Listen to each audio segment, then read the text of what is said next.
this requirement means that it's unlikely that those regulators have the authority to create a new regulatory framework bypassing FDA approval.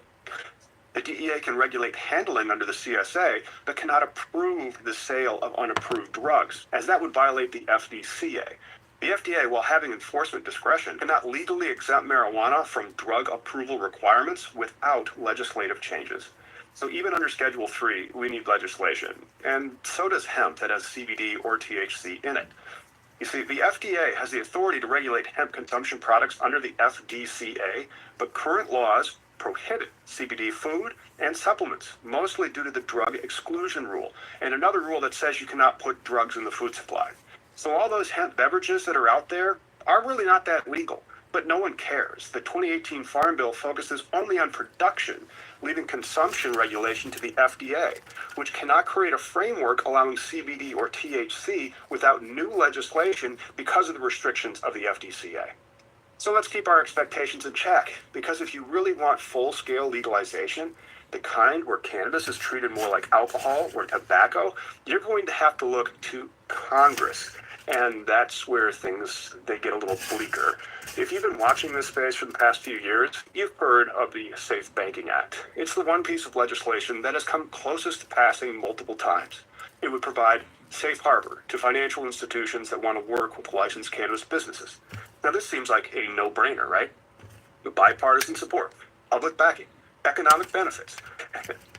But despite being introduced in Congress every session since 2019, it still hasn't made it to a vote in the Senate so it can reach the president's desk. Think about it.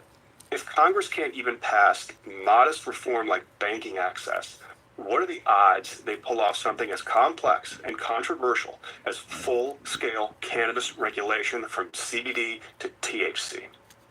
Let me put it this way. If safe banking is like the appetizer, legalization is the full 7-course meal, and Congress can't even get reservations to the danged restaurant. And even if Congress did decide to legalize cannabis federally tomorrow, implementation would be a bureaucratic nightmare.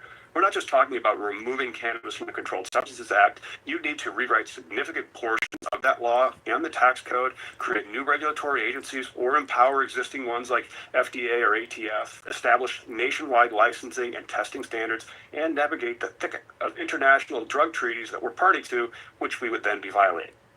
Oh, and you need to get all 50 states to agree on how to implement it, or at least make room for continued state control, which means we'd have a fragmented regulatory landscape, even under federal legalization. Aren't you glad you put your feet up? So what does all this mean for you? Whether you're a business owner, an investor, or just a concerned citizen, it means that you need to stop waiting on a miracle from DC and start building your strategy around the reality on the ground. Focus on your state laws.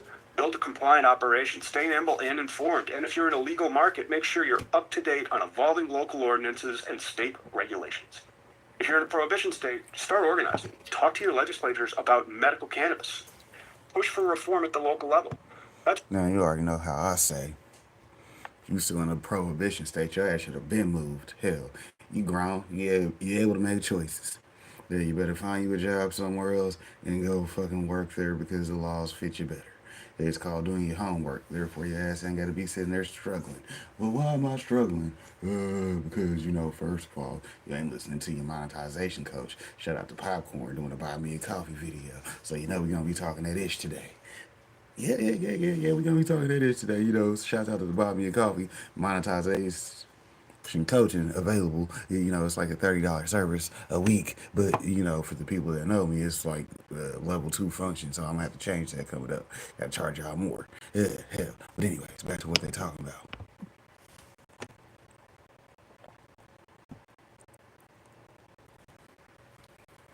What they say, fire in a hole.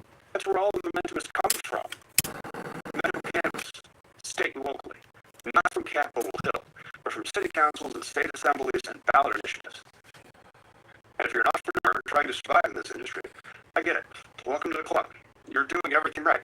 Securing licenses, navigating compliance, investing in technology, and hiring staff, trying to build your brand, and still you are shackled by outdated federal policy and loopholes that make running your business like a joke.